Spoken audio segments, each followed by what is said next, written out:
Hola, tengo 58 años y vivo en Guadalajara. Durante más de 30 años, creí que mi esposo era el hombre honesto que conocí, hasta aquella tarde de septiembre cuando llevé mole a la casa de mi suegra y escuché risas y susurros detrás de una puerta. Lo que descubrí no fue solo un amante, fue una red de fraudes, propiedades vendidas a mis espaldas, documentos forjados y mi propia suegra como cómplice. Me robaron 3 propiedades, incluyendo parte de mi tamalería, el negocio que construí con mis propias manos durante 20 años. Hoy estoy aquí para contarte cómo pasé de ser una esposa confiada a una mujer que recuperó todo lo que le pertenecía. Comparto mi historia porque sé que hay otras mujeres que confían ciegamente y necesitan abrir los ojos antes de que sea tarde. Si mi historia te toca el corazón, déjame tu comentario, dale like y suscríbete. ¿Sabes cuánto necesito saber que mi voz llegó a alguien? Me llamo Rosa Elena Mendoza, tengo 58 años y vivo en Guadalajara, Jalisco. Durante más de 3 décadas creí conocer a mi esposo, creí que nuestro matrimonio era sólido como las paredes de adobe de mi tamalería. Pero hay momentos en la vida que te parten en dos, un antes y un después. Para mí, ese momento llegó una tarde de septiembre, cuando decidí llevarle personalmente a mi suegra el mole especial que había preparado para su cumpleaños. ¿Alguna vez has sentido que el suelo se abre bajo tus pies? Esa tarde, el aroma de canela y chocolate que siempre perfumaba mi cocina fue reemplazado por algo amargo, algo que no podía nombrar todavía pero que me revolvía el estómago. Yo había pasado la mañana entera preparando ese mole, usando la receta que mi propia madre me enseñó cuando tenía 15 años. Cada chile tostado, cada almendra molida, llevaba mi amor y mi respeto por la familia. Nunca imaginé que ese amor sería pisoteado de la manera más cruel. Mi esposo, Roberto, tenía 73 años. Nos llevábamos 15 años de diferencia, pero eso nunca había sido problema. Él era trabajador, serio, respetado en nuestra comunidad. O eso creía yo. Durante los últimos meses había comenzado a visitar a su madre con más frecuencia, siempre solo. Mi mamá necesita ayuda con los papeles del banco, decía. Ya sabes cómo es a sus 82 años, se confunde con todo. Yo asentía, confiada. Ocupada con mi negocio, con los pedidos de tamales que llegaban cada mañana, nunca cuestioné nada. Esa tarde llegué más temprano de lo planeado. La casa colonial de mi suegra, ubicada en el centro histórico, siempre había sido un lugar de reuniones familiares. Los domingos, el patio se llenaba con el sonido de las tortillas golpeando el comal y las risas de mis hijos. Pero ese día, el silencio era pesado, extraño. El portón principal estaba entreabierto, lo cual ya era raro. Entré llamando, Doña Carmen, soy yo, Rosa Elena. Nadie respondió. Entonces lo escuché. Risas. Risas suaves, casi susurros, que venían del escritorio. Mi corazón comenzó a latir más rápido. Me acerqué despacio, con la olla de mole todavía en mis manos. La puerta de madera tallada estaba apenas abierta. Y ahí, a través de esa rendija, vi lo que destruiría mi vida, mi esposo, sentado muy cerca de una mujer joven. Demasiado cerca. Sus manos se tocaban sobre unos papeles. La mujer reía, y él le susurraba algo al oído. Ella nunca va a descubrir nada, escuché que decía Roberto. Ya firmé los últimos documentos hoy. Todo está listo. La mujer volvió a reír, y mi suegra, que estaba de pie junto a ellos, asintió con complicidad. En ese momento, algo dentro de mí se congeló. Mis manos temblaron tanto que casi dejó caer la olla. Retrocedí en silencio, dejé el mole en el corredor, y salí de esa casa como una sonámbula. ¿Cómo describes el momento en que descubres que tu vida entera ha sido una mentira? Caminé por las calles del centro sin rumbo fijo. La gente pasaba a mi lado, riendo, comprando en los puestos de flores, viviendo sus vidas normales. Pero yo sentía que me ahogaba. El sol de la tarde me quemaba la piel, o tal vez era la vergüenza, la rabia, el dolor. Todo mezclado en un nudo en mi garganta que no me dejaba respirar. Esa noche, cuando Roberto llegó a casa, actuó como si nada. Me preguntó qué había de cenar, se sentó frente al televisor, revisó su celular. Yo lo observaba desde la cocina, preparando los frijoles, y cada movimiento suyo me parecía ahora sospechoso. ¿Cuánto tiempo llevaba esto? ¿Quién era esa mujer? ¿Qué papeles había firmado? Las preguntas me torturaban, pero no dije nada. Todavía no. Necesitaba pensar, necesitaba saber más. Esa noche no pude dormir.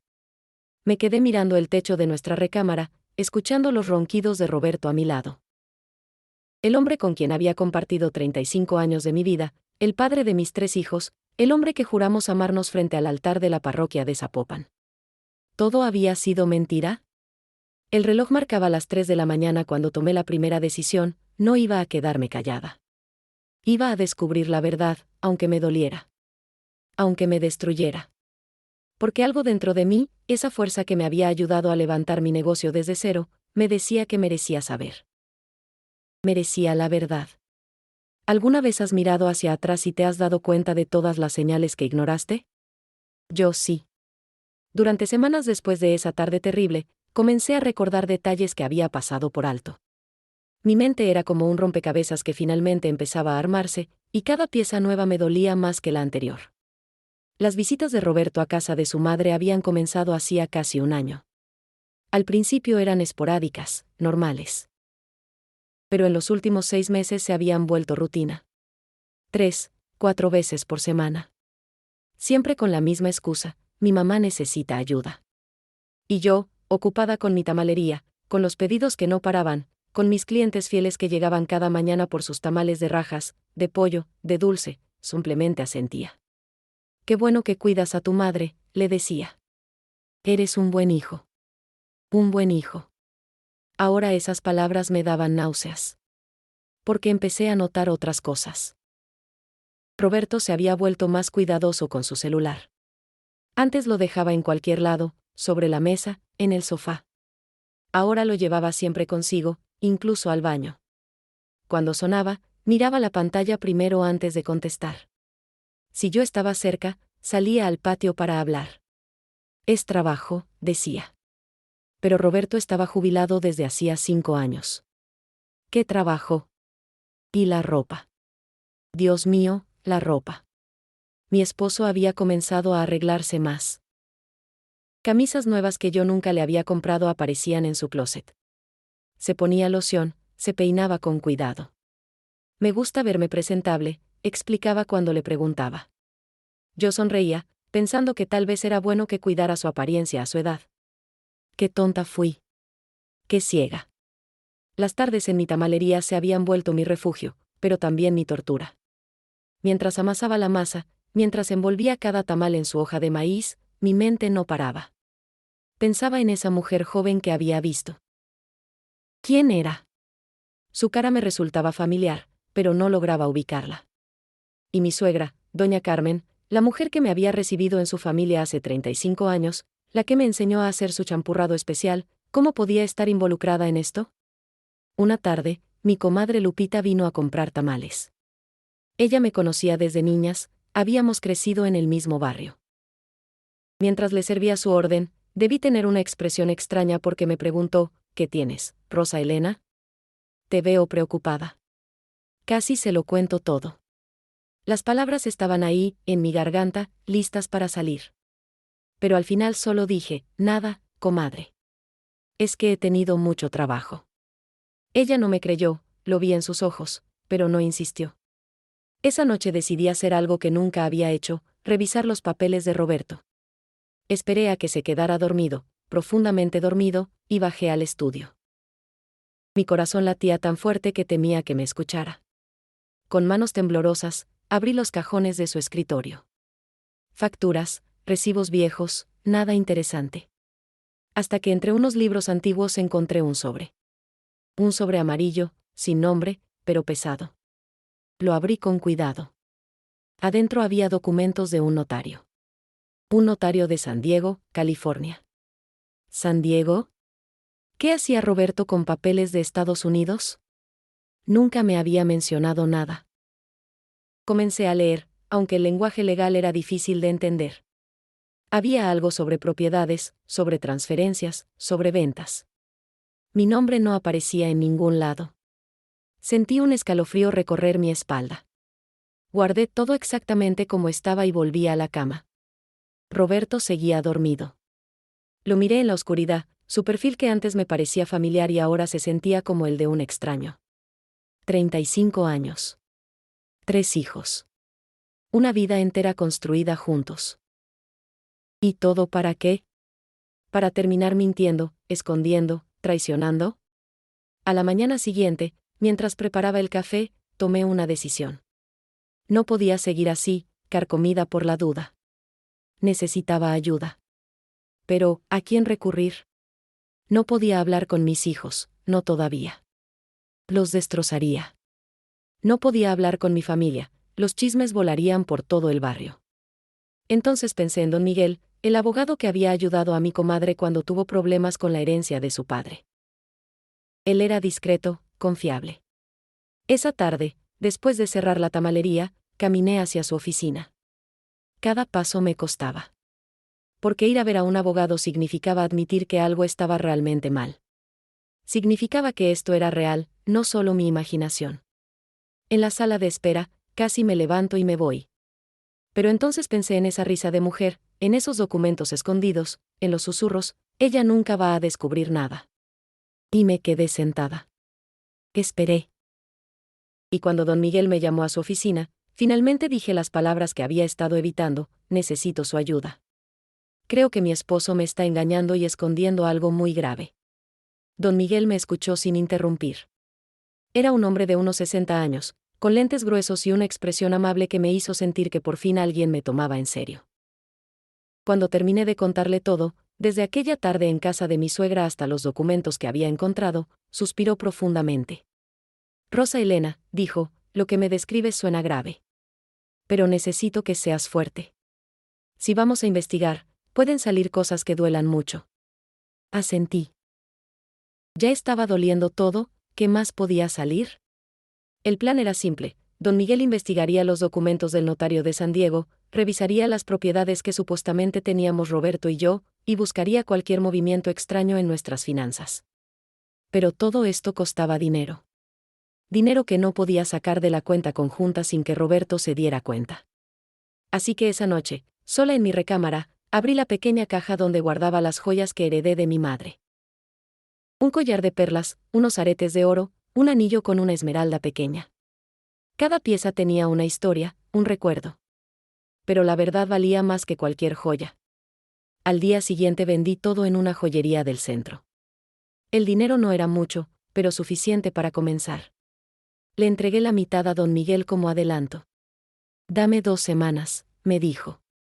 Voy a averiguar todo lo que pueda. Esas 2 semanas fueron las más largas de mi vida.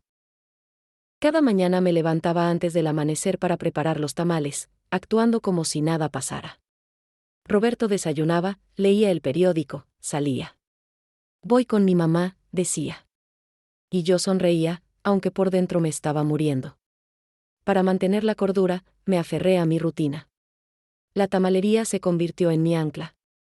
El proceso de hacer tamales era casi meditativo: preparar la masa, batirla hasta que quedara esponjosa, agregar el manteca, la sal, el caldo. Luego el relleno, cada uno con su sazón especial. Envolver cada tamal era como envolver mis preocupaciones, guardarlas por un momento. Mis clientes llegaban, charlaban, se reían.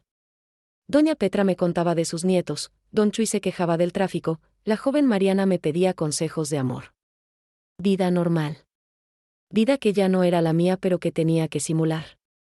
Una tarde, mientras atendía, llegó mi suegra. Mi corazón dio un vuelco.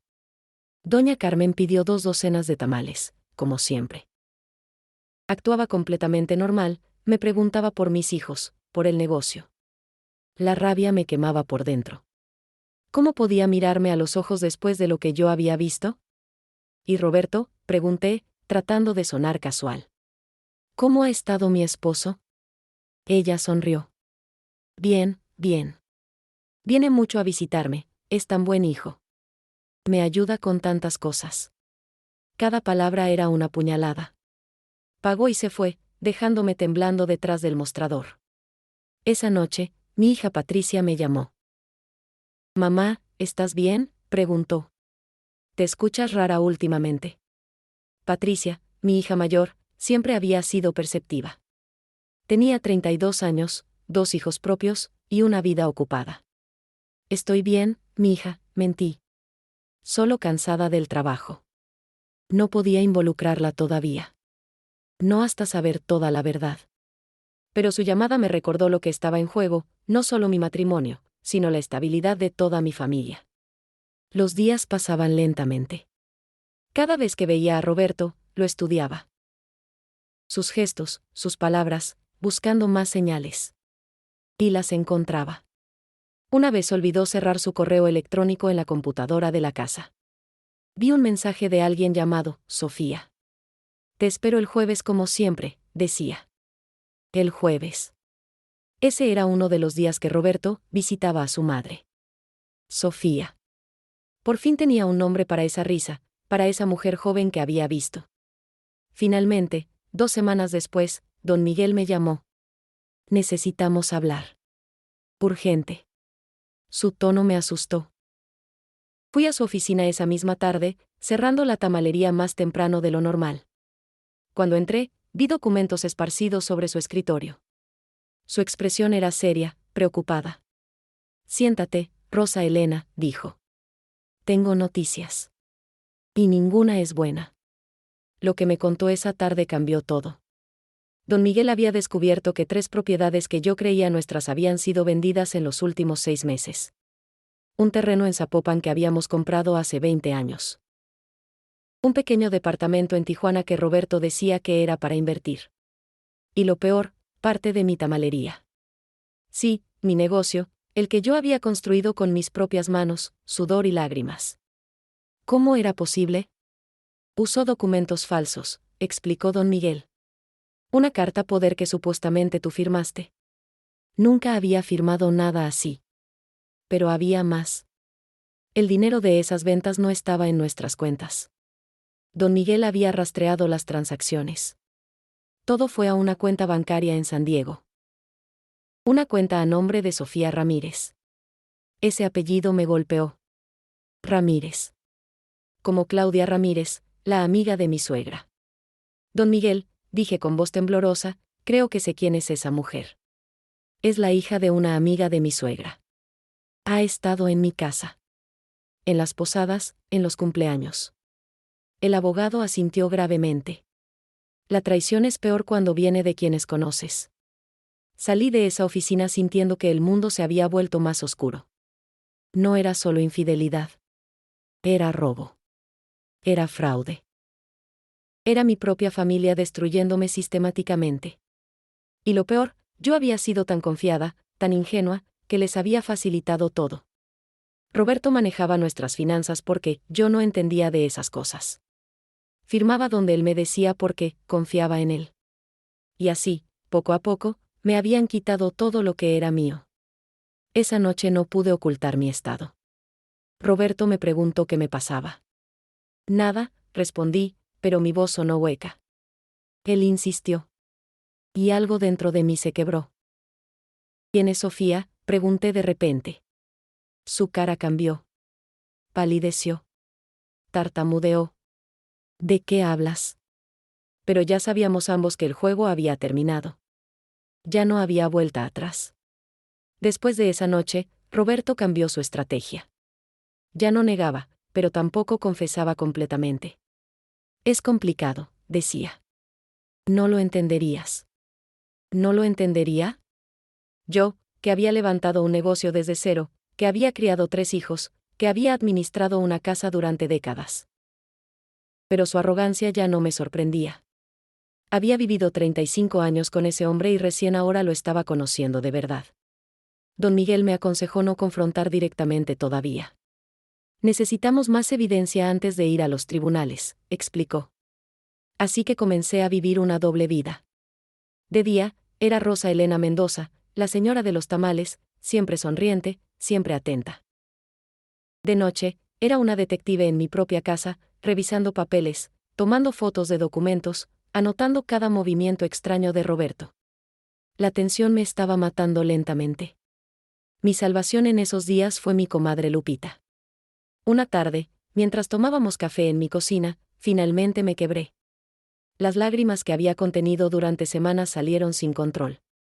Lupita, sollozaba, mi vida es una mentira. Todo es mentira. Y le conté todo.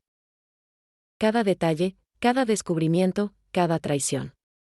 Esperaba que se escandalizara, que me juzgara por no haberme dado cuenta antes. Pero en lugar de eso, me abrazó fuerte. «Ay, comadre», dijo con lágrimas en sus propios ojos, «qué valiente eres por estar enfrentando esto. Muchas mujeres se hubieran quedado calladas». Lupita se convirtió en mi aliada. Me acompañaba a las citas con don Miguel, me ayudaba a organizar los documentos, y lo más importante, me recordaba que no estaba loca. «Lo que te hicieron está mal», repetía. «No es tu culpa». Esas palabras eran un bálsamo. Porque parte de mí, esa parte entrenada durante años a ser la esposa perfecta, la que siempre cede, la que siempre perdona, me susurraba que tal vez yo tenía algo de culpa. Tal vez si hubiera sido más atenta, más interesante, más joven, esto no habría pasado. Una tarde, don Miguel descubrió algo crucial. Resulta que la casa donde Roberto y yo habíamos vivido por 30 años nunca estuvo a nuestro nombre. Estaba registrada a nombre de mi suegra. Todo este tiempo, yo había creído que era nuestra casa, la que habíamos comprado juntos cuando recién nos casamos. Pero no. Era de doña Carmen. Legalmente, yo no tenía ningún derecho sobre ella. Me podían sacar en cualquier momento. El descubrimiento fue devastador. No tenía propiedades, mi negocio estaba comprometido, mi matrimonio destruido. ¿Qué me quedaba? Pero entonces don Miguel encontró algo más. Algo que cambiaría todo. El padre de Roberto, don Rodrigo, había fallecido 20 años atrás. En su testamento, había dejado propiedades específicas para la esposa del hijo mayor. Ese era yo. Un pequeño rancho cerca de Tequila y acciones de una empresa familiar. Pero nadie me había informado nunca. La familia de Roberto había escondido esa información durante 2 décadas. Cuando don Miguel me enseñó los documentos originales del testamento, casi no lo podía creer. Tenía derechos sobre cosas que ni siquiera sabía que existían. ¿Por qué escondieron esto?, pregunté a don Miguel. Él se encogió de hombros. Avaricia, control, machismo. Las razones pueden ser muchas. Pero legalmente, esos bienes son tuyos. Íbamos a pelear por ellos. Por primera vez en semanas, sentí una chispa de esperanza. No estaba completamente indefensa. Tenía recursos. Tenía derechos. Y ahora, tenía pruebas. Las fiestas de Navidad se acercaban. Cada año, toda la familia se reunía en casa de mi suegra. Era una tradición sagrada, la cena de Nochebuena con tamales, pozole, ponche y el recalentado en Navidad. Mis hijos esperaban esa reunión, mis nietos la disfrutaban. Pero este año, la sola idea me revolvía el estómago. ¿Cómo podía sentarme a cenar con Roberto, con doña Carmen, con toda esa familia que me había traicionado, y actuar como si nada pasara? Don Miguel me aconsejó asistir. Observa, escucha, pero no digas nada todavía, me instruyó. Estamos a punto de presentar los documentos legales. Falta poco. Así que fui. Me vestí con mi mejor ropa, preparé mis famosos tamales de mole, horneé un pastel de 3 leches. Llegué a casa de mi suegra con una sonrisa forzada y un corazón destrozado. Roberto llegó separado, directamente de una diligencia.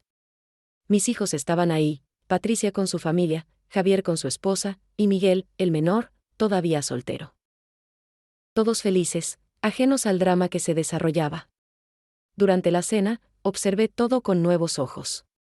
Roberto y mi suegra intercambiaban miradas. Doña Carmen evitaba contacto visual directo conmigo. Y entonces la vi, Sofía Ramírez. Llegó, de casualidad, a dejar un regalo a doña Carmen. Joven, bonita, no más de 30 años. Vestida elegantemente, maquillada con cuidado. Saludó a todos, incluyéndome a mí. Señora Rosa Elena, qué gusto verla, dijo con una sonrisa que no llegaba a sus ojos. Roberto se tensó visiblemente cuando ella entró. La escena era surrealista. Ahí estaba la otra mujer, en la cena de Navidad familiar, actuando como si nada. No exploté. No grité. No hice una escena. Me quedé sentada, comiendo mecánicamente, respondiendo cuando me hablaban, riendo cuando tocaba reír. Por dentro, estaba calculando. Cada segundo de esa tortura fortalecía mi resolución. Don Miguel tenía razón, tenía que ser estratégica. Tenía que esperar el momento perfecto. Pero también me juré a mí misma que nunca más participaría en esta farsa. Esta era mi última Navidad pretendiendo que todo estaba bien. La próxima vez que nos reuniéramos, sería con la verdad sobre la mesa. Con los documentos, las pruebas, la evidencia de todo lo que me habían hecho. Cuando la cena terminó y me despedí, mi suegra me abrazó como siempre. Gracias por los tamales, nuera, dijo. Siempre los haces tan deliciosos. Sonreí. De nada, suegra. Que tenga una feliz Navidad. Pero por dentro pensaba, disfruta esta última Navidad en paz. Porque muy pronto, todo va a cambiar. Todo va a salir a la luz. Y entonces veremos quién tiene la última palabra. Enero llegó con un frío inusual para Guadalajara. O tal vez era mi corazón el que estaba congelado, incapaz de sentir nada más que determinación. Don Miguel finalmente había recopilado toda la evidencia necesaria. Documentos de las ventas fraudulentas, extractos bancarios de la cuenta en San Diego, pruebas de la relación entre Roberto y Sofía que databa de al menos 3 años atrás, y lo más importante, la copia del testamento de don Rodrigo que demostraba mis derechos sobre el rancho y las acciones. Es hora, me dijo don Miguel en nuestra reunión de principios de año. Tienes todo lo necesario para presentar demandas civiles y para reclamar lo que legalmente te pertenece. Pero primero, creo que deberías confrontarlos directamente. No legalmente todavía, sino humanamente. Dales la oportunidad de explicarse. Asentí, aunque la idea me aterraba. ¿Qué podían decir que justificara lo que habían hecho? ¿Qué excusa sería suficiente para 3 años de mentiras, de robo, de traición? Escogí un domingo, día tradicional de comida familiar. Le dije a mis hijos que quería reunirlos en casa de su abuela. Hay algo importante que necesitamos discutir en familia, les expliqué sin dar detalles. Patricia me preguntó si todo estaba bien. Ya lo verán, respondí. El tono de mi voz debió alertarla porque insistió en llegar temprano para hablar conmigo antes. Javier y Miguel también confirmaron su asistencia. No le avisé a Roberto directamente. Le dejé saber a través de mi suegra que la familia se reuniría el domingo para un asunto importante. Esa semana no dormí casi nada. Ensayaba mentalmente lo que diría, cómo reaccionarían, qué responderían. Lupita venía cada tarde a la tamalería para darme ánimos. Vas a estar bien, me aseguraba. La verdad de tu lado. No estás haciendo nada malo. Ellos son los que han actuado mal. Sus palabras me sostenían cuando la duda amenazaba con debilitarme. El domingo amaneció nublado. Me vestí con cuidado, un traje sastre color vino, mi collar de perlas falsas, las reales las había vendido para pagar al abogado, y los zapatos de tacón que reservaba para ocasiones especiales. No iba a presentarme como una víctima derrotada. Iba como Rosa Elena Mendoza, una mujer de 58 años que había construido un negocio exitoso y que ahora iba a defender lo que era suyo. Llevaba conmigo una carpeta de cuero con todos los documentos que don Miguel había preparado. Llegué a casa de mi suegra a las 2 de la tarde. Patricia ya estaba ahí, esperándome en su coche. Mamá, ¿qué está pasando?, preguntó con preocupación. Entra conmigo y lo sabrás, respondí, tomando su mano. Caminamos juntas hacia la puerta. Doña Carmen abrió, su expresión era de sorpresa y algo parecido al miedo. Rosa Elena, no sabía que vendrías tan temprano. Tenemos mucho de qué hablar, suegra, dije firmemente, pasando junto a ella sin esperar invitación. Poco después llegaron Javier y Miguel. Roberto llegó de último, claramente incómodo. Cuando me vio ahí, sentada en el sofá principal de la sala, con mis hijos a mi alrededor y la carpeta sobre mis piernas, palideció. ¿Qué es esto?, preguntó. Una reunión familiar, respondí con calma. Siéntate, Roberto. Tú también, doña Carmen. Es hora de que todos sepamos la verdad. El silencio que siguió fue denso, sofocante. Mis hijos se miraban entre sí, confundidos. Abrí la carpeta lentamente, saboreando cada segundo. Había pasado meses sintiendo impotencia, dolor, humillación. Ahora era mi turno. Quiero contarles una historia, comencé. La historia de una mujer que confió completamente en su esposo. Que firmó donde le dijeron que firmara, que nunca cuestionó, que creyó durante 35 años que su matrimonio era sólido. Y entonces empecé a sacar los documentos, uno por uno. Los recibos del notario de San Diego. Los registros de las ventas de propiedades. Los extractos bancarios mostrando las transferencias a la cuenta de Sofía Ramírez. Cada papel era una bomba. Patricia fue la primera en reaccionar. «Papá, ¿qué es esto?», preguntó, su voz subiendo de tono. Javier tomó uno de los documentos, lo leyó, y su cara se transformó en furia. «¿Vendiste nuestras propiedades? ¿Sin decirnos nada?». Roberto intentó defenderse. «Es complicado», empezó. «No lo entenderían». Pero su voz sonaba débil, derrotada. Miguel, mi hijo menor, se levantó. «Mamá, ¿qué está pasando realmente?». Tomé aire profundamente. «Tu padre ha estado teniendo una relación con una mujer llamada Sofía Ramírez durante al menos 3 años. Ha vendido propiedades que legalmente eran también mías, usando documentos falsos. Ha transferido dinero a cuentas en Estados Unidos. Y tu abuela», miré directamente a doña Carmen, «ha sido cómplice en todo esto». La explosión fue inmediata. Patricia comenzó a llorar. Javier gritaba a su padre, exigiendo explicaciones. Miguel me abrazaba, repitiendo, «Lo siento, mamá, lo siento». El caos era total. Pero en medio de todo, me sentí extrañamente en paz. Por fin la verdad estaba saliendo. Ya no estaba sola cargando este peso. Doña Carmen intentó justificarse. «Lo hice por mi hijo», dijo. «La tamalería no daba suficiente dinero. Sofía es joven, puede darle una nueva vida». Sus palabras me indignaron más que todo lo demás. «¿Una nueva vida?», repetí. «¿Y yo qué? ¿35 años no significan nada?». Entonces saqué el documento final, el testamento de don Rodrigo. «Y hay algo más que la familia me escondió durante 20 años», dije, mirando alternativamente a Roberto y a doña Carmen. Don Rodrigo dejó propiedades específicas para mí en su testamento. Un rancho y acciones de la empresa familiar. Ustedes nunca me informaron. Me mantuvieron ignorante de mis propios derechos. El shock en sus caras fue evidente. No esperaban que descubriera eso. Habían subestimado mi capacidad de investigar, de luchar.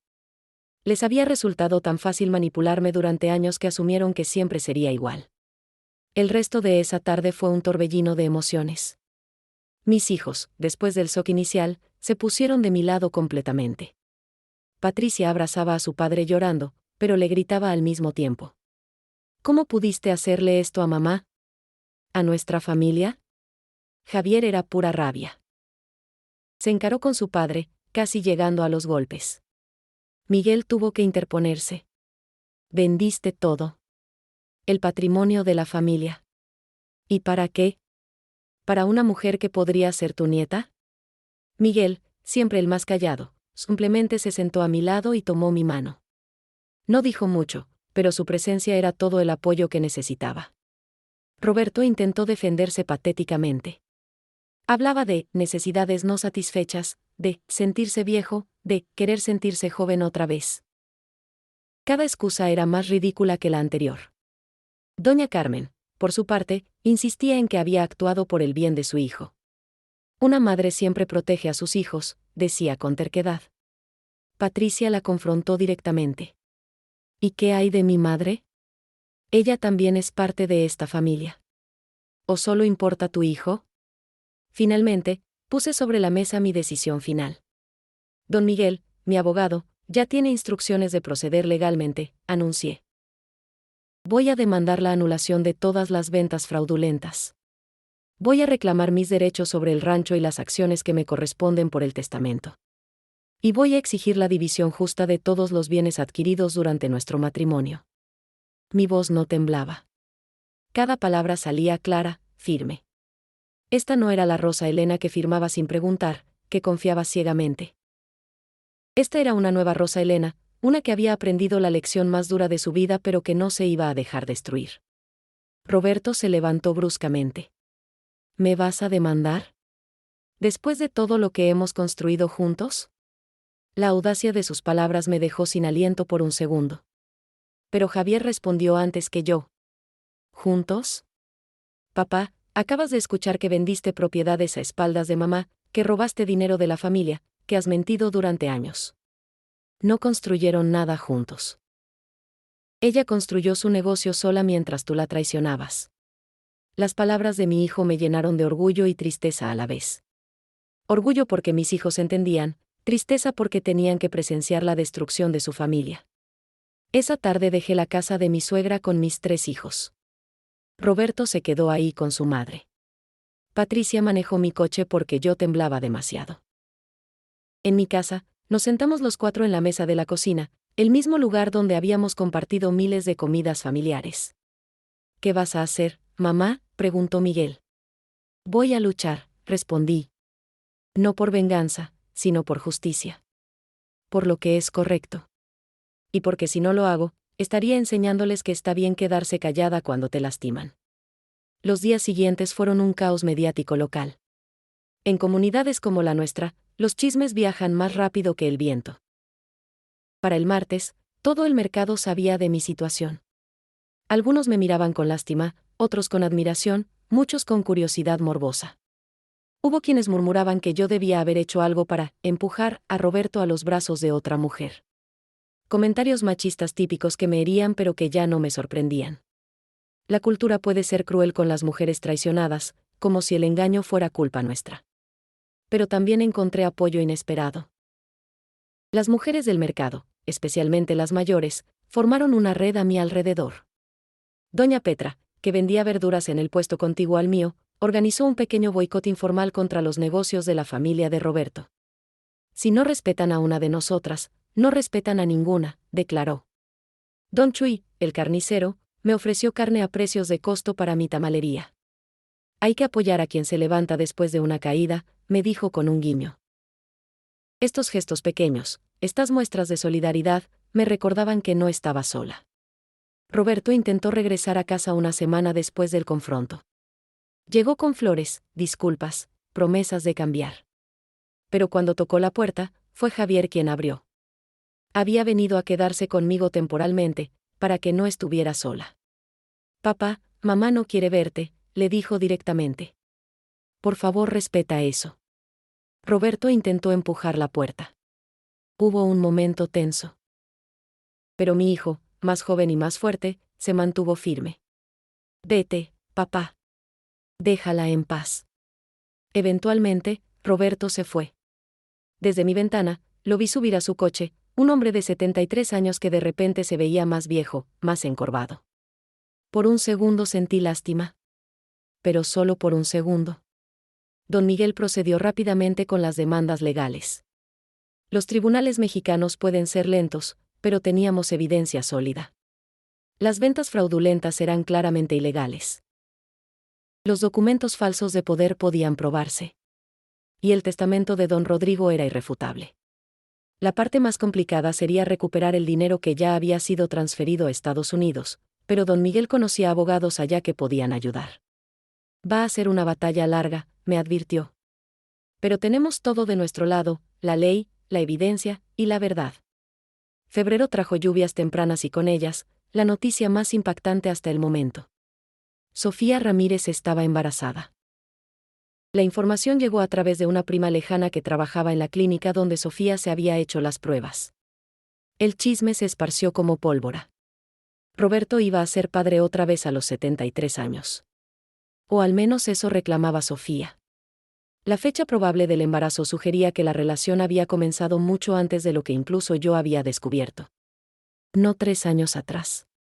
Tal vez 4, tal vez 5. ¿Cuánto tiempo había sido yo la tonta esposa que no se daba cuenta de nada? La noticia me golpeó fuerte. No por celos, esa emoción ya estaba muerta en mí. Sino por la confirmación de cuán profunda y prolongada había sido la traición. Mis hijos también quedaron destrozados. Un hermano, murmuró Patricia con incredulidad. Vamos a tener un medio hermano o hermana de mamá de una mujer que destruyó nuestra familia. La situación era surrealista. Pero también me dio una claridad fría, no había espacio para sentimentalismos. Esta batalla era por mi supervivencia, por mi futuro, por mi dignidad. Y yo iba a ganarla. Los meses de marzo y abril fueron un torbellino legal. Don Miguel y su equipo trabajaban incansablemente preparando los casos. Yo dividía mi tiempo entre la tamalería, que milagrosamente seguía funcionando bien gracias al apoyo de la comunidad, y las reuniones legales interminables. Cada documento que firmaba ahora, lo leía 3 veces. Ya había aprendido mi lección sobre confiar ciegamente. La primera victoria llegó en abril. Un juez ordenó la suspensión temporal de todas las transacciones relacionadas con las propiedades vendidas fraudulentamente. Esto significaba que los compradores no podían hacer nada con esas propiedades hasta que se resolviera el caso. El terreno en Zapopan, especialmente, estaba en una zona que se había vuelto muy valiosa. Los nuevos dueños no estaban felices, pero la ley era clara: si la venta se hizo con documentos falsificados, era nula. Roberto comenzó a mostrar signos de desesperación. Me llamaba constantemente, dejaba mensajes suplicando que habláramos, que arregláramos las cosas. Una noche, borracho, apareció frente a la tamalería gritando mi nombre. Varios vecinos salieron. Don Chuy tuvo que amenazarlo con llamar a la policía antes de que se fuera. La escena fue vergonzosa para ambos, pero especialmente para él. El hombre respetado, el esposo ejemplar, reducido a esto. Doña Carmen intentó una táctica diferente. Vino a la tamalería una mañana, actuando humilde, casi sumisa. Rosa Elena, dijo, necesitamos hablar de mujer a mujer. Por respeto a los 35 años que había sido su nuera, le di 5 minutos. Nos sentamos en una mesa del rincón. Cometí errores, admitió. Pero Roberto es mi hijo. Una madre siempre va a proteger a su hijo. La miré directo a los ojos. Y yo soy madre también, doña Carmen. Tengo 3 hijos que ahora están viendo cómo su padre destruyó su familia. ¿Dónde está su protección? Ella no tuvo respuesta para eso. Intentó otro ángulo. El rancho que quieres reclamar necesita mucho trabajo. Está casi abandonado. Las acciones de la empresa familiar no valen mucho. ¿Por qué no dejamos todo como está? Tú te quedas con la tamalería, Roberto puede vivir su vida, y todos seguimos adelante. Su propuesta era insultante. Estaba tratando de que renunciara a lo que legalmente era mío a cambio de, ¿qué? ¿El privilegio de mantener mi negocio que yo misma había construido? No, suegra, dije firmemente. Esto va a resolverse en los tribunales. Y voy a pelear por cada peso que me corresponde. Mayo trajo una investigación más profunda por parte de don Miguel. Contrató a un contador forense para revisar todas las finanzas familiares de los últimos 10 años. Lo que descubrió fue peor de lo que imaginaba. Roberto no solo había vendido propiedades. También había sacado préstamos usando mi nombre como codeudora sin mi conocimiento. Había vaciado cuentas de ahorro que eran para la educación universitaria de nuestros nietos. Había vendido acciones que yo ni siquiera sabía que poseíamos. El fraude era sistemático, planificado, ejecutado durante años con la precisión de alguien que sabía exactamente lo que hacía. La pregunta que me atormentaba era, ¿por qué? No era solo por Sofía. El dinero desviado era demasiado, había comenzado antes de que ella apareciera en escena. Don Miguel sugirió que Roberto podría tener problemas de juego o deudas ocultas. Decidimos investigar más. Y ahí fue cuando mi tío Ernesto, hermano de mi madre que vivía en McAllen, Texas, llamó con información explosiva. Resulta que Roberto había intentado comprar un restaurante en McAllen 3 años atrás. Mi tío se había enterado por casualidad porque un conocido suyo era el corredor de bienes raíces. El trato nunca se concretó porque Roberto no pudo reunir todo el dinero. Pero lo había intentado. Un restaurante en Estados Unidos. Sin nunca mencionarme nada. La revelación me hizo entender algo importante: Roberto no planeaba una aventura. Planeaba una vida completamente nueva. Lejos de mí, lejos de Guadalajara, empezando de cero en otro país. Y yo era solo un obstáculo financiero que necesitaba remover. Esta comprensión, aunque dolorosa, me liberó de la última duda que tenía. No había sido un error. No había sido un impulso. Había sido un plan deliberado para abandonarme después de sacar todo lo que pudiera de nuestro matrimonio. La crueldad de esto me quitó el aliento. Pero también me dio una resolución de acero. No iba a permitir que saliera impune. En junio, 6 meses después del confronto inicial, don Miguel finalmente presentó todos los casos ante el juez. Era un paquete masivo: anulación de ventas fraudulentas, reclamación de bienes por testamento, división de bienes matrimoniales, compensación por daños, y una orden de restricción contra Roberto. La fecha de la audiencia principal se fijó para septiembre. Un año completo después de aquella tarde que cambió mi vida. Parecía poético de alguna manera. Pero antes de esa audiencia, llegó la revelación más grande. Don Miguel descubrió que el rancho cerca de Tequila, el que don Rodrigo me había dejado en su testamento, no estaba abandonado como doña Carmen había dicho. De hecho, había sido arrendado por los últimos 15 años a una empresa que cultivaba agave para tequila. Los pagos de renta iban directamente a una cuenta controlada por doña Carmen. Dinero que legalmente era mío. Estábamos hablando de cientos de miles de pesos acumulados durante años. Años en los que yo luchaba para mantener la tamalería a flote, en los que me preocupaba por cada gasto, mientras mi suegra cobraba rentas de mi propiedad. La furia que sentí fue monumental. No era solo Roberto. Era toda la familia. Me habían visto como un recurso para explotar, no como un miembro de la familia. Durante 35 años había sido la buena esposa, la buena nuera, la que preparaba los tamales para cada reunión, la que cuidaba a todos cuando estaban enfermos. Y así me pagaban. Cuando don Miguel me mostró los registros de esos pagos de renta, algo dentro de mí cambió permanentemente. Ya no había espacio para misericordia o segunda oportunidades. Esta era guerra. Y yo iba a ganar. Septiembre llegó con el calor sofocante típico de Guadalajara antes de las lluvias. La audiencia estaba programada para el día 15, exactamente un año después de aquella tarde que descubrí la traición. Don Miguel me había preparado exhaustivamente. Sabíamos que teníamos evidencia sólida, pero los tribunales podían ser impredecibles. Roberto había contratado a sus propios abogados, caros, agresivos. Su estrategia era clara: pintarme como una esposa descuidada que había ignorado las finanzas familiares por elección propia, y que ahora buscaba venganza por un matrimonio fallido. La mañana del juicio me levanté antes del amanecer. No por los tamales esta vez, sino porque no podía dormir. Me vestí con mi traje sastre gris, el que me hacía ver seria y profesional. Patricia insistió en acompañarme, al igual que Javier. Miguel no pudo porque tenía trabajo, pero me llamó temprano para desearme suerte. «Mamá, eres la mujer más fuerte que conozco», me dijo. «Vas a ganar esto». Sus palabras me llenaron de fuerza. La sala del tribunal olía a papel viejo y café pasado. Las paredes de color crema estaban cubiertas de cuadros de antiguos magistrados. Roberto ya estaba ahí cuando llegué, sentado con sus abogados. Se veía cansado, más viejo. No hizo contacto visual conmigo. Doña Carmen también estaba presente, en la sección de público. Sofía Ramírez no estaba, probablemente era mejor así. La tensión en el aire era palpable. Podía sentir que algo importante estaba por decidirse. El juez era un hombre de unos 60 años, con lentes y expresión seria. Después de las formalidades iniciales, comenzaron las presentaciones. Los abogados de Roberto hablaron primero. Pintaron una imagen de mí como una mujer que había estado, emocionalmente ausente, del matrimonio, obsesionada con su negocio, que había firmado documentos sin leerlos por su propia negligencia. Argumentaban que las ventas de propiedades habían sido necesarias para salvar la economía familiar, porque mi tamalería no era rentable. Cada palabra era una mentira, pero la decían con tanta convicción que me asustaba pensar que el juez les creyera. Entonces fue el turno de don Miguel. Y fue magistral. Presentó cada documento con precisión quirúrgica.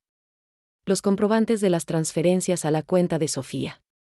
Los documentos claramente falsificados con mi supuesta firma.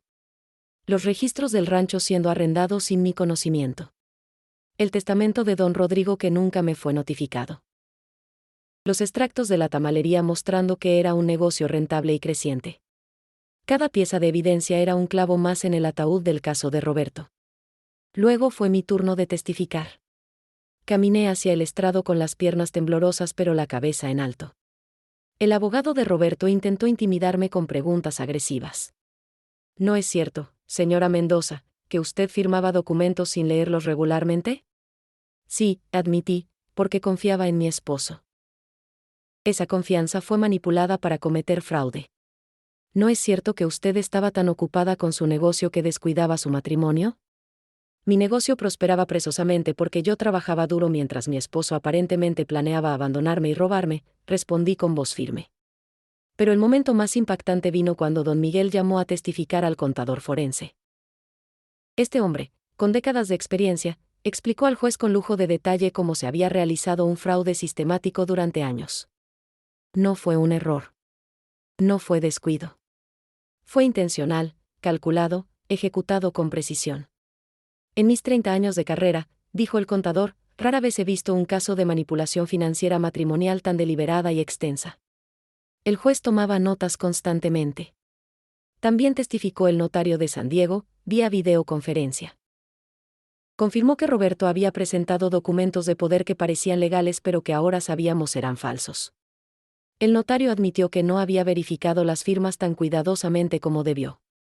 Mi tío Ernesto también testificó sobre los intentos de Roberto de comprar propiedades en Texas sin mi conocimiento. Cada testimonio construía una imagen clara. Roberto Mendoza había planeado sistemáticamente despojar a su esposa de sus bienes. Durante un receso, mis hijos y yo salimos al pasillo. Patricia lloraba silenciosamente. No puedo creer que papá haya hecho todo esto, repetía. Lo estoy viendo con mis propios ojos y todavía no lo creo. Javier estaba furioso.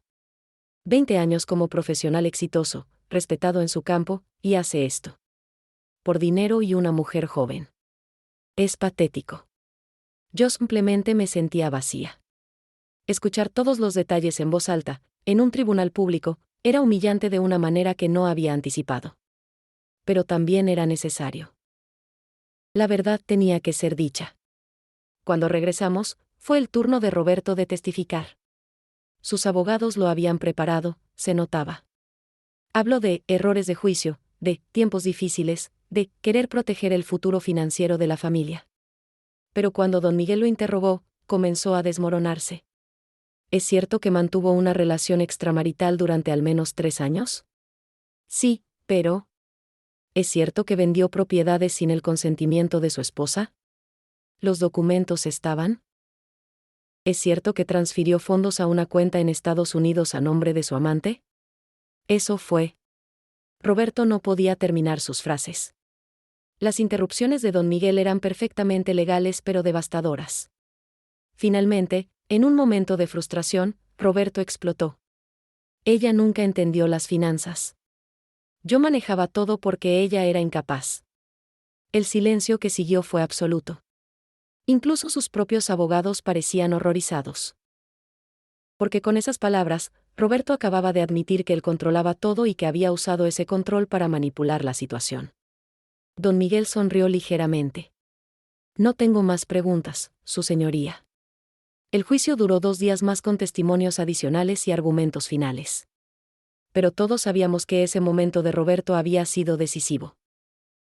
Había revelado su verdadera actitud, desprecio hacia mí, creencia de que yo era inferior, convicción de que tenía derecho a hacer lo que quisiera con nuestros bienes porque él era el hombre. Era el machismo en su forma más pura y dañina. Y había quedado registrado para que el juez lo considerara. Cuando finalmente terminó, el juez dijo que necesitaba tiempo para revisar toda la evidencia y que emitiría su veredicto en 2 semanas. 2 semanas más de espera. 2 semanas más de incertidumbre.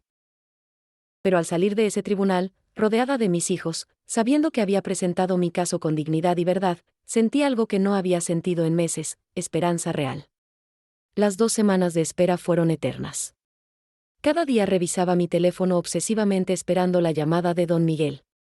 La tamalería seguía funcionando, mis clientes seguían llegando, la vida continuaba.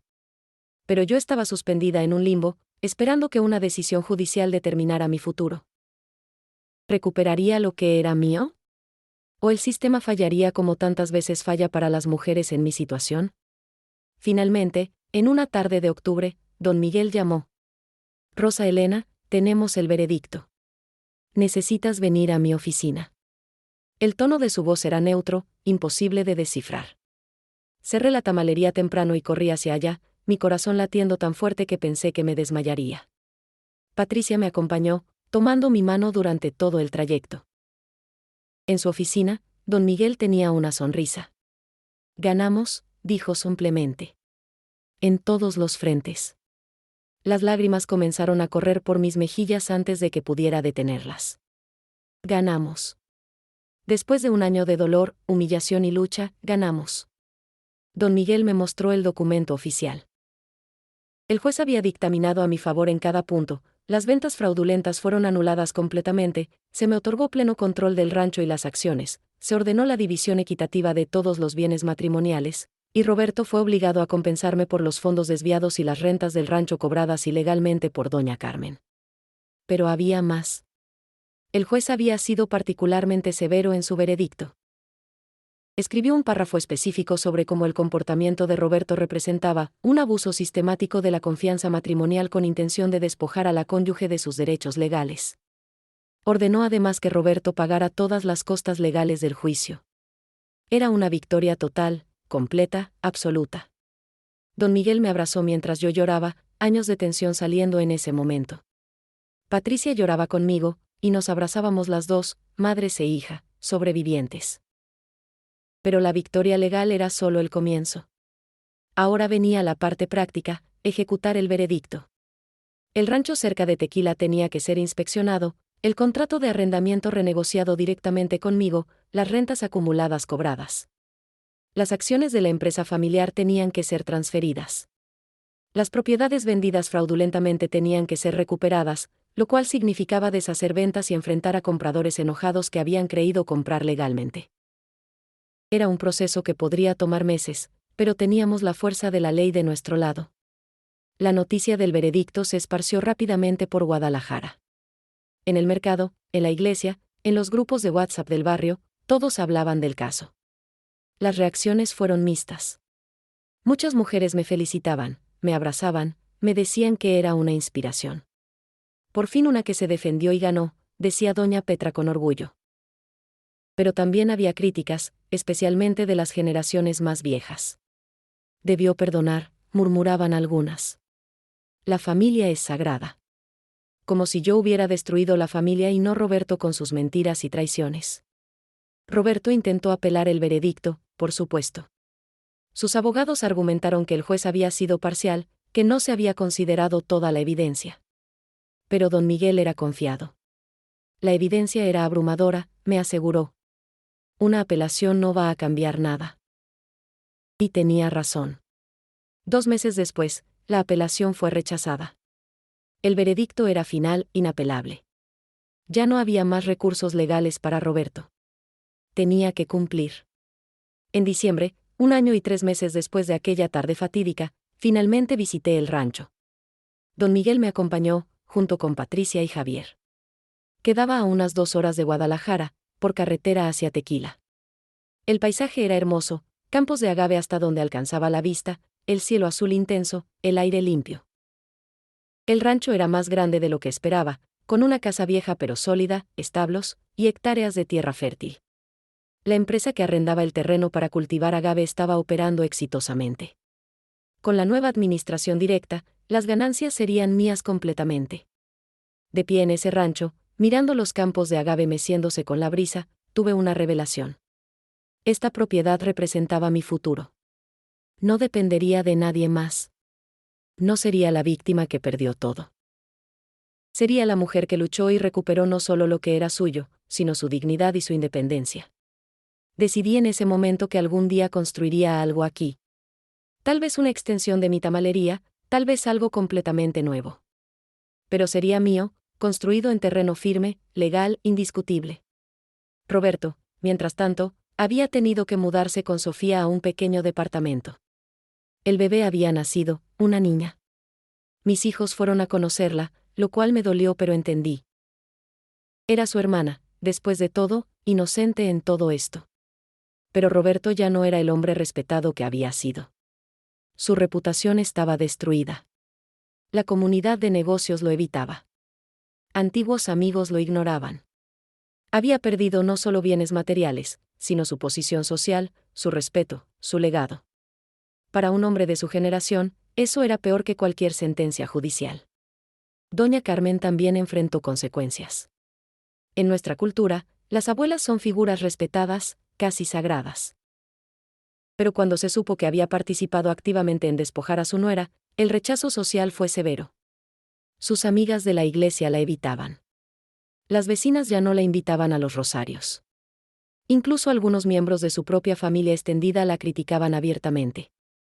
Se había convertido en un ejemplo de lo que no debe hacer una suegra. El aislamiento social, a sus 83 años, era devastador.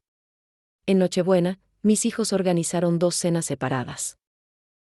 Una conmigo en mi casa, otra con su padre. Fue triste que la familia estuviera dividida, pero era la nueva realidad.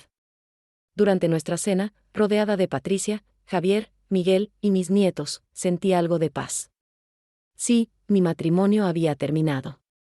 Sí, había perdido la ilusión de la familia unida que pensé tener. Pero había ganado algo más importante, mi autonomía, mi fortaleza, el respeto de mis hijos que ahora me veían no como una víctima sino como una luchadora. Eso valía más que cualquier falsa armonía familiar. 1 año y medio después de aquella tarde de septiembre que cambió mi vida, me senté en el patio de mi casa con una taza de café caliente. Era una mañana de marzo, el aire aún fresco pero con promesa de calor. La tamalería había tenido su mejor año de ventas. Había contratado a 2 ayudantes más. Patricia había comenzado a ayudarme con la administración, aplicando sus conocimientos de contabilidad para organizar mejor el negocio. Lo que comenzó como un simple puesto de tamales se había convertido en una pequeña empresa próspera. El rancho cerca de Tequila estaba generando ingresos consistentes. Además del arrendamiento para cultivar agave, había comenzado a ofrecer tours turísticos los fines de semana. Del campo al tamal, lo llamábamos. Los visitantes podían ver los campos de agave, aprender sobre el proceso del tequila, y luego disfrutar de una comida tradicional con mis tamales. La idea había sido de Miguel, quien tenía experiencia en marketing. El negocio complementaba perfectamente mi tamalería y estaba atrayendo tanto a turistas locales como extranjeros. Las acciones de la empresa familiar que recuperé también habían resultado ser más valiosas de lo esperado. Con asesoría adecuada, había reinvertido parte de las ganancias. Por primera vez en mi vida, a mis 59 años, tenía seguridad financiera real. No dependía de nadie. Cada decisión que tomaba sobre dinero era mía. Cada inversión, cada gasto, cada ahorro, era mi elección. La libertad era embriagadora. Mis hijos habían procesado la situación de maneras diferentes. Patricia inicialmente estuvo muy enojada con su padre, pero eventualmente logró perdonarlo, aunque la relación nunca volvió a ser la misma. Javier mantenía contacto mínimo con Roberto, solo lo veía en eventos familiares inevitables. Miguel, sorprendentemente, fue quien más luchó. Como el menor, siempre había sido cercano a su padre. La traición lo había golpeado duro. Pero con el tiempo, también encontró su paz. Puedes amar a alguien y reconocer que hizo cosas terribles, me dijo una vez. Su madurez me sorprendió. ¿Y Roberto? Seguía con Sofía y su hija. De vez en cuando mis hijos me contaban de él. Había envejecido rápidamente, su salud se había deteriorado. El estrés del juicio, la pérdida de su posición social, todo lo había afectado. Parte de mí sentía lástima. Habíamos compartido 35 años, después de todo. Pero la lástima no significaba que lamentara mis decisiones. Había hecho lo correcto al defenderme. Mi único arrepentimiento era no haberlo hecho antes, no haber prestado atención a las señales tempranas. Doña Carmen intentó reconciliarse conmigo varios meses después del veredicto.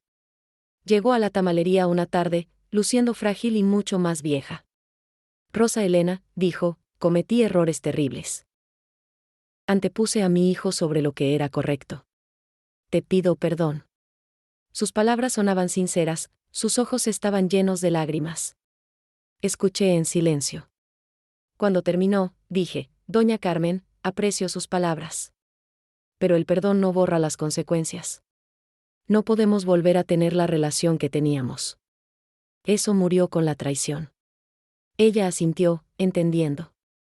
No hubo abrazos, no hubo reconciliación dramática.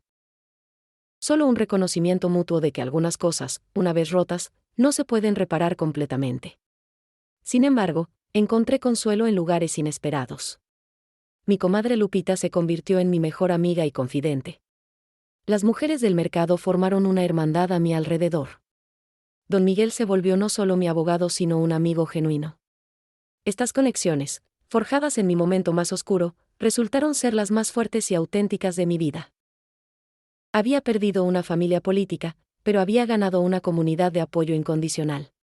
Comencé a recibir llamadas de otras mujeres.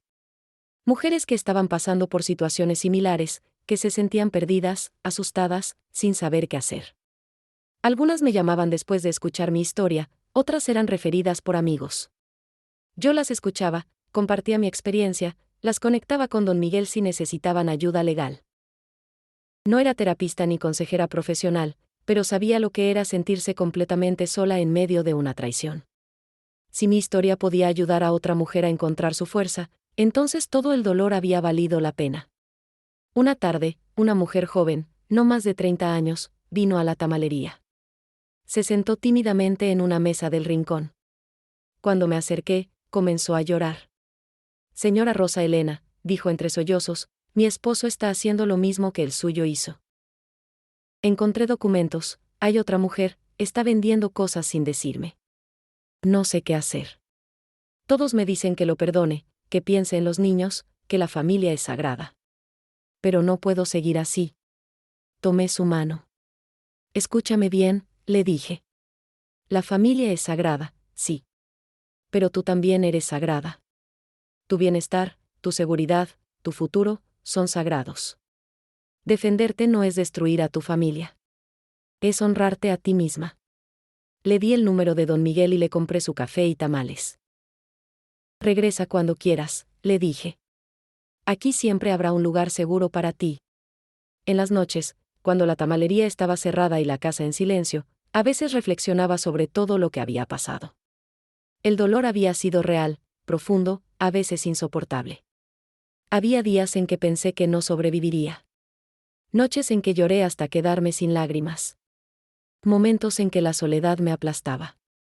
Pero también había descubierto una fuerza dentro de mí que no sabía que existía. Había aprendido que la lealtad sin límites no es virtud sino vulnerabilidad. Que confiar está bien, pero verificar es mejor. Que el amor propio no es egoísmo sino supervivencia. Mis canas, que antes tenía religiosamente, ahora las dejaba crecer libremente. Las arrugas alrededor de mis ojos se habían profundizado, pero ya no me molestaban. Cada línea contaba una historia. Una historia de dolor, sí, pero también de triunfo. Era la cara de una mujer que había sido traicionada por quienes más confiaba, que había perdido ilusiones que duran toda una vida, pero que se había levantado, había luchado, y había ganado. No solo en los tribunales, sino en algo más importante, había recuperado su dignidad. Hoy, casi 2 años después de aquella tarde de septiembre, me miro en el espejo y veo a una mujer diferente. Rosa Elena Mendoza ya no es la esposa ingenua que firmaba sin preguntar. Es una empresaria próspera, dueña de su destino, con un futuro que ella misma está construyendo ladrillo a ladrillo. Tengo 60 años ahora, y cada año me siento más fuerte, más sabia, más en paz conmigo misma. La tamalería ahora tiene 2 locaciones, la original y una nueva en Tlaquepaque. Mis hijos trabajan conmigo cuando pueden. Patricia maneja las finanzas con precisión profesional, asegurándose de que cada peso está donde debe estar. Javier ayuda con la logística y las entregas.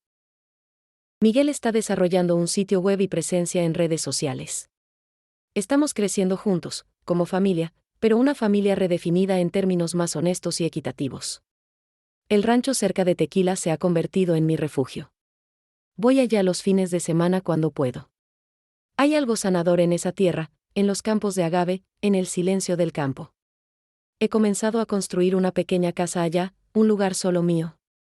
No grande ni ostentosa, pero cómoda y llena de luz. Un lugar donde puedo sentarme en el porche con mi café y ver el amanecer sin tener que preocuparme por nadie más que por mí misma. A esta edad, después de todo lo que he vivido, ese regalo de soledad elegida es invaluable. ¿He perdonado a Roberto? Esa es la pregunta que todos me hacen. La respuesta es complicada. He dejado ir la rabia que me consumía los primeros meses. Ya no paso mis días rumiando sobre la traición. Ya no me despierto en las noches pensando en cómo pude ser tan ciega. En ese sentido, sí, he perdonado. pero perdonar no significa olvidar. No significa reconciliarse. No significa pretender que las cosas pueden volver a ser como antes. Significa simplemente decidir que no voy a cargar ese peso en mi corazón por el resto de mi vida. Significa elegir mi paz sobre mi dolor. Roberto y yo no tenemos contacto directo. Todo se maneja a través de nuestros hijos cuando es necesario. Cumplió con los pagos ordenados por el tribunal, probablemente porque no tenía opción. Su vida con Sofía, según entiendo, no es tan color de rosa como probablemente imaginó. La diferencia de edad es un desafío, criar a un bebé a sus 75 años es agotador, y el dinero que pensaba tener desapareció en gran parte con el veredicto judicial. No me da satisfacción su sufrimiento, pero tampoco me genera compasión. Simplemente es su realidad, las consecuencias de sus elecciones, así como yo vivo con las consecuencias de las mías. Lo que me sorprende es cuántas mujeres me buscan ahora. Mi historia se ha convertido en una especie de leyenda local. La señora de los tamales que le ganó a su esposo en los tribunales, me dicen. Hay quienes me ven como una inspiración, otras como una advertencia de lo que sucede cuando no mantienes a tu esposo contento. Me han criticado en púlpitos de iglesias, me han elogiado en grupos feministas. He sido villana y heroína dependiendo de quien cuente la historia. Pero la verdad es que no soy ni una ni otra. Soy simplemente una mujer que se negó a ser víctima, que decidió luchar por lo que era suyo, que eligió su dignidad sobre la comodidad. Ahora dedico parte de mi tiempo a hablar con otras mujeres que están en situaciones similares. No de forma oficial o profesional, pero a través del boca a boca. Vienen a la tamalería, nos sentamos, hablamos. Les cuento mi historia, les comparto los nombres de buenos abogados, les recuerdo que no están locas, que sus instintos probablemente están en lo correcto, que tienen derecho a defenderse. Algunas me dicen que decidieron perdonar y quedarse, y respeto esa decisión. Otras me agradecen por darles el valor para irse. No juzgo ninguna elección. Cada mujer sabe lo que puede soportar, lo que vale la pena salvar, lo que debe dejar ir. Mis nietos, que son ahora adolescentes o preadolescentes, me ven diferente. Ya no soy solo la abuela que hace los mejores tamales. Soy también la abuela que se defendió sola, que luchó en tribunales, que reconstruyó su vida. Mi nieta mayor, Carolina, me dijo hace poco, abuela, cuando crezca quiero ser fuerte como tú. Esas palabras me llenaron los ojos de lágrimas.